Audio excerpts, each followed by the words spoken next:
आज हम लोग एक बहुत ही इंटरेस्टिंग क्वेश्चन का आंसर करने वाले हैं। हम लोग जानते हैं कि water is essential for life and one of the most useful things, पर वाटर का प्राइस बहुत कम होता है, almost zero. On the contrary, diamonds उतना कुछ खास काम का नहीं होता, पर उसका प्राइस बहुत हाई है। What might be the possible reason for this? This is our topic, diamond water paradox या तो पैराडॉक्स ऑफ वैल्यू। तो दो नाम से जाना जाता है ये चीज़। तो क्वेश्चन कुछ ऐसा है, although water is on the whole more essential than diamonds, diamonds command a higher price in the market. Why? तो वाटर जो बहुत इसेंशियल है, without water we can't live, but it is very cheap if you compare to diamond. Diamond जो एक luxury item है, उसका price बहुत high है। तो ये क्यों है? तो द प्रॉब्लम इज कि हम लोग जानते हैं कि हाई यूटिलिटी, जिस कमोडिटी से हम लोग को हाई यूटिलिटी मिलेगा उसका प्राइस हाई होगा। One easily gets to conclusion that a commodity which yields high utility to the consumer will command a higher price. High utility मतलब हायर सेटिस्फेक्शन जिस कमोडिटी से हम लोग को मिलेगा उसका प्राइस ज़्यादा होना चाहिए। तो this is our basic knowledge. पर एक चीज़, this sentence is actually incomplete, क्योंकि हम लोग जानते हैं कि कार्डिनल यूटिलिटी दो पार्ट में हम लोग का डिवाइडेड होता था। एक था टोटल यूटिलिटी और एक था marginal utility.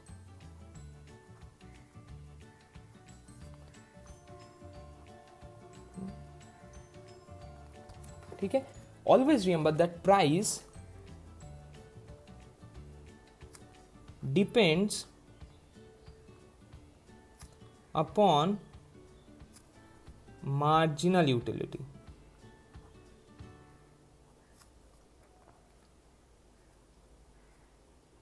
Okay, so price हमेशा मार्जिनल यूटिलिटी के ऊपर डिपेंड करता है, टोटल यूटिलिटी के ऊपर डिपेंड नहीं करता है।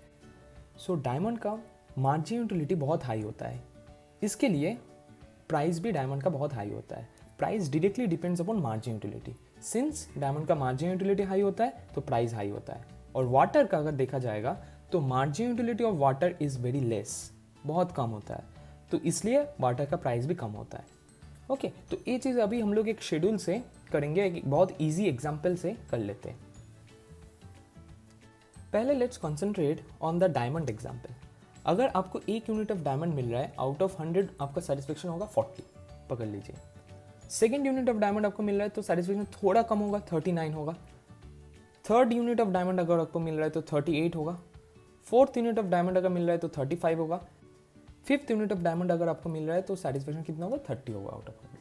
सो यहाँ पर एक चीज़ नोटिस करना है कि हम लोग का सेटिस्फेक्शन तो फॉल हो रहा है, ठीक है, diminishing margin utility operates, but जो रेट है फॉल होने का वो 49 से 39, 39 से 38, 38 से 35, 35 से 30 उतना ज़्यादा नहीं है। Why? Because diamonds are precious, ठीक है, डायमंड बहुत कम मिलता है दुनिया में। तो अगर आपको डायमंड बहुत ज़्यादा मिल रहा है तो सेटिस्फेक्शन उतना जल्दी जल्दी कम नहीं होने वाला है। तो इस चीज़ का हम लोग टोटल यूटिलिटी निकाल लेते हैं। तो पहला क्या होगा, 40 होगा। सेकेंड 40 प्लस 39 79 होगा। थर्ड 40 प्लस 39 प्लस 38 117 होगा। फोर्थ 40 प्लस 39 प्लस 38 प्लस 35 152 होगा। और फिफ्थ क्या होगा, 40 प्लस 39 प्लस 38 प्लस 35 प्लस 30 182। ठीक है, ये टोटल यूटिलिटी है और ये मार्जिन यूटिलिटी है। ओके, तो सिमिलर चीज़ हम लोग वाटर का देख लेते हैं। पकड़ लीजिए आप बहुत थर्स्टी हो तो आपको first glass of water offer किया जा रहा है, फर्स्ट यूनिट ऑफ वाटर, तो आपको सेटिस्फेक्शन आउट ऑफ 100 होगा क्योंकि आप बहुत थर्स्टी थे ना। अगर आपको second glass of water offer किया जा रहा है तो आपको सेटिस्फेक्शन कितना होगा, 100 नहीं होगा, ऑब्वियसली 60 हो जाएगा। ओके, अगर आपको third glass of water offer किया जा रहा है तो आपको सेटिस्फेक्शन कितना होगा, 30 होगा। तो आप यहाँ पर देखिए कि satisfaction is falling eight A tremendous rate. Diamond में वो धीरे धीरे फॉल हो रहा था, यहाँ पर 100, 60, 30 बहुत जल्दी रेट में फॉल हो रहा है। अगर फोर्थ ग्लास ऑफ वाटर आपको ऑफर किया जाएगा तो आपको सेटिस्फेक्शन कितना होगा, मार्जिन यूटिलिटी 10 होगा आउट ऑफ 100। फिफ्थ ग्लास का कितना होगा, 5 होगा।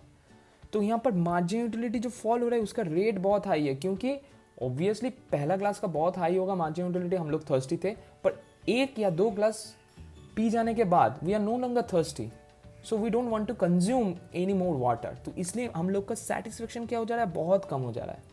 पर डायमंड के लिए ऐसे ही नहीं था, डायमंड के एक प्रेशियसनेस होता है, एक वैल्यू होता है ना, तो इसलिए डायमंड का सेटिस्फेक्शन उतना कम जल्दी जल्दी नहीं होगा, पर वाटर का हो जाएगा ना। टोटल यूटिलिटी कितना होगा, पहले का तो 100 ही होगा, सेकेंड का 100 प्लस 60 160, थर्ड क्लास का 100 प्लस 60 प्लस 30 190, फोर्थ क्लास का 100 plus 60 plus 30 plus 10 200, fifth class का 100 प्लस 60 प्लस 30 प्लस 10 प्लस 5 205।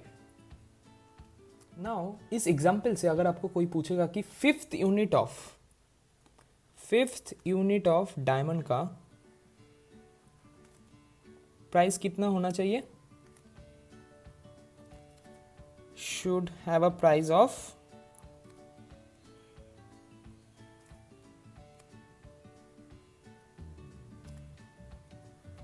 कितना, फिफ्थ यूनिट का मार्जिन यूटिलिटी कितना है 30, और हम लोग जानते हैं कि price totally depends upon margin utility, तो fifth unit of diamond should have a price of 30 जो मार्जिन यूटिलिटी है फिफ्थ यूनिट ऑफ डायमंड का। Similarly fifth unit of water का कितना प्राइस होना चाहिए, should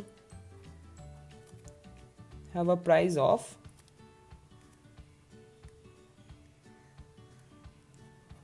fifth unit of water का margin utility कितना है 5 है, और हम लोग जानते हैं कि price depends upon margin utility. हम लोग जानते हैं कि margin utility is equal to price, MU equal to P, हम लोग का जो रिलेशनशिप है। ओके तो हम लोग का फिफ्थ यूनिट ऑफ वाटर का मार्जिन यूटिलिटी कितना है 5 है, तो प्राइस भी फिफ्थ यूनिट का 5 होना चाहिए। तो यहाँ से हम लोग देख पा रहे हैं कि फिफ्थ यूनिट ऑफ डायमंड का प्राइस कितना होना चाहिए 30 होना चाहिए, और फिफ्थ यूनिट ऑफ वाटर का प्राइस कितना होना चाहिए 5 होना चाहिए। So we can see that price of diamond is higher than price of water by using this simple example. Now ये जो चीज़ हम लोग किए हैं कि डायमंड का प्राइस हाई होता है, वाटर का प्राइस कम होता है, लो होता है, तो ये चीज़ हम लोग डिमांड और सप्लाई कर्व से भी कर सकते हैं।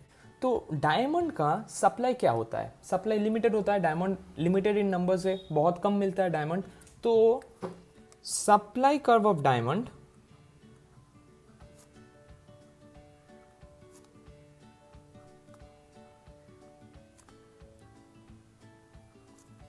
should be inelastic.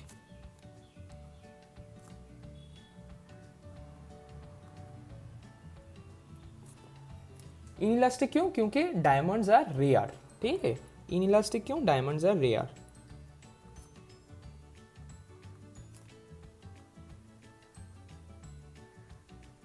ओके और वाटर का सप्लाई कर्व कैसे होगा, वाटर का सप्लाई कर्व इलास्टिक होगा, क्यों, क्योंकि water is available in plenty, water बहुत आसानी से मिल जाता है।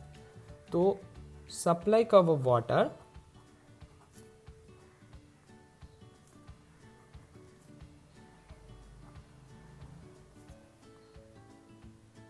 should be very elastic, क्योंकि water is available in plenty, ठीक है। तो let us do the diagram. तो पहले डायमंड का डायग्राम कर लेते हैं। हम लोग जानते हैं कि supply curve of diamond should be inelastic. So diamond का यहाँ पर मैंने एक वाई एक्सिस और एक्स एक्सिस किया, वाई एक्सिस में मैंने मार्क किया प्राइस और एक्स एक्सिस में क्वांटिटी, ठीक है। तो डायमंड का सप्लाई क्या होगा, इनइलास्टिक होगा, तो सप्लाई कर्व को इनइलास्टिक कर लेते हैं।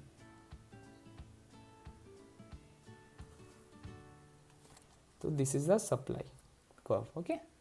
एंड हम लोग डिमांड कर्व कर लेते हैं। सिमिलरली डिमांड कर्व को ऐसे कर लेते हैं, this is demand curve, okay. तो इक्विलिब्रियम कहाँ हो रहा है, यहाँ पर इक्विलिब्रियम हो रहा है,